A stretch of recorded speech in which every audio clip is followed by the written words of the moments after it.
हरे कृष्णा। अक्षय तृतीया की आप सबको बहुत बहुत शुभकामनाएं। तो आज का दिन बहुत महत्वपूर्ण है। ये वैशाख मास के शुक्ल पक्ष की तृतीया को पड़ता है, यानी कि तीसरा दिन, और बहुत ही शुभ दिन है, बहुत महत्वपूर्ण है।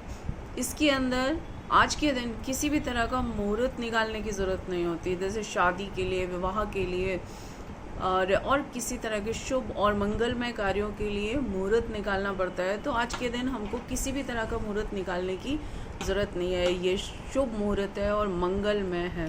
तो ऐसी ही ये तिथि है, और जिसको कि हम पूरे भारतवर्ष में मनाया जाता है। लोग आज के दिन दान करते हैं, मंदिर जाते हैं, ठाकुर जी के दर्शन करते हैं।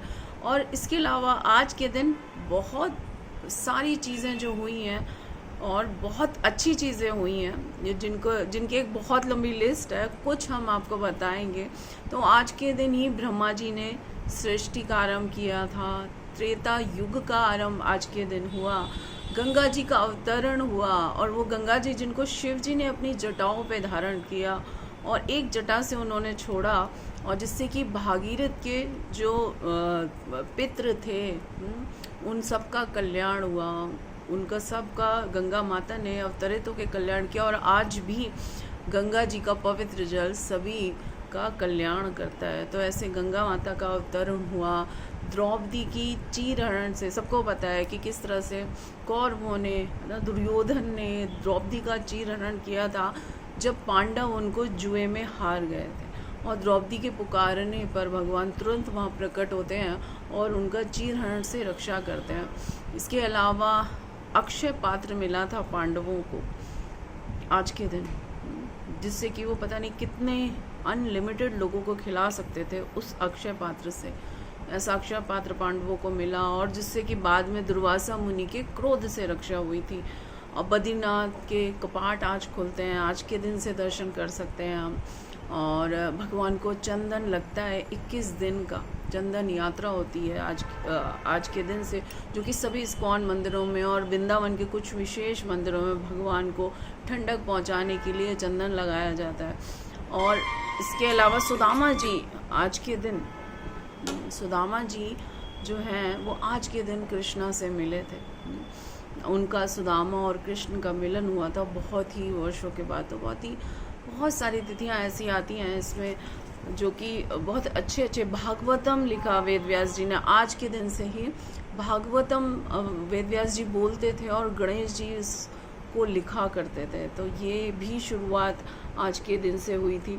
और सिंहाचलम में नरसिंह देव के दर्शन आज के दिन होते हैं। उनके ऊपर से चंदन लगा रहता है पूरे वर्ष भर, और आज के दिन पता नहीं 48 किलो कहता है चंदन उनके बॉडी से उतारा जाता है, और जो कि प्रसाद के रूप में बांटा जाता है। और आज ही के दिन सिर्फ और सिर्फ उनके दर्शन हो सकते हैं। बाकी बिहारी के चरण दर्शन और कई इस्कॉन मंदिरों में भी चरण दर्शन होते हैं। परशुराम जी अपीयर हुए थे, जो स्वयं भगवान का अवतार है ना, शक्त्यावेश अवतार परशुराम जी, वो आज के दिन प्रकट हुए थे। गंगा जी का तो हमने बता ही दिया।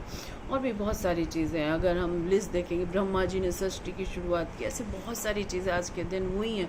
तो आज के दिन हमारा दान का बहुत महत्व माना जाता है। लोग सोना खरीदने के लिए जाते हैं, लेकिन सोना खरीदना नहीं है, दान करना है। दान का विशेष महत्व है, और हमें विशेष रूप से ध्यान रखना चाहिए कि हम किसको दान कर रहे हैं। ऐसा नहीं कि हम दान करें और वो व्यक्ति विषयी जीवन उसका है, तो उसके जो अपराध है वो हमको लगने वाले हैं। तो हमें वैष्णवों को दान करना चाहिए, कोशिश करना चाहिए वैष्णवों को दान दें, मंदिर के लिए दान दें, जहाँ से आप जुड़े हैं वहाँ पर हमें दान करना चाहिए। दान का महत्व है आज के दिन।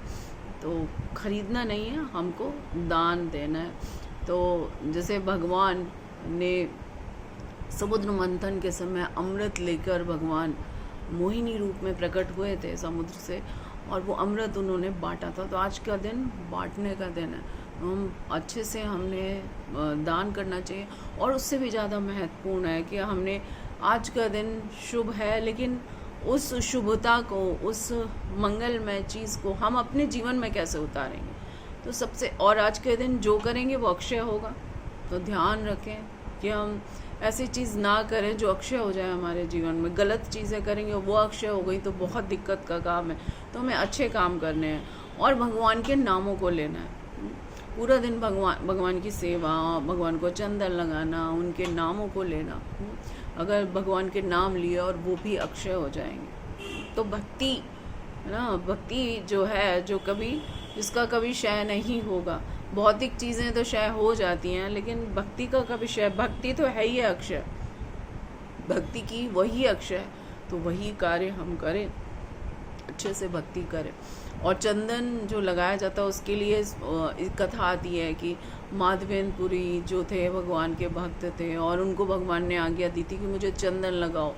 और जो कि हुआ था, गोवर्धन टीले पे भगवान दबे हुए थे, वो उन्होंने निकाले और उन्होंने डिमांड किया था चंदन। तो वो जगन्नाथपुरी गए थे चंदन लेने के लिए और रास्ते में गोपीनाथ जी का मंदिर में दर्शन किए और वापसी में गोपीनाथ जी को ने उनको 2-3 बार दर्शन दिए। पहले तो उनके लिए खीर चुराई, फिर वापसी में जब वो चंदन लेकर आए तो गोपीनाथ जी ने कहा था कि मुझे यहीं पे चंदन चढ़ा दो, क्योंकि मुझ में और जो गोवर्धन में है गोपाल जी, उनमें कोई अंतर नहीं है। तो वहाँ पर चंदन लगाया गया था, सब भक्त घिसते थे। तो इसी के कारण तब से चंदन यात्रा शुरू हुई और सभी इस्कॉन मंदिर में भगवान को चंदन लगाता है। तो 21 आज के दिन चंदन यात्रा शुरू होती है और 21 दिन तक चंदन दर्शन कर सकते हैं। भगवान के फुल बॉडी चंदन भी लगाया जाता है और बहुत ही सुंदर, कभी भगवान को ब्लू कलर का लगाया जाता है, कभी ग्रीन कलर का। तो इस तरह से बहुत सुंदर चंदन यात्रा होती है। तो आज के दिन की आप सबको शुभकामनाएं। और हमको इतना अवेयर रहना चाहिए कि हम अपने जीवन को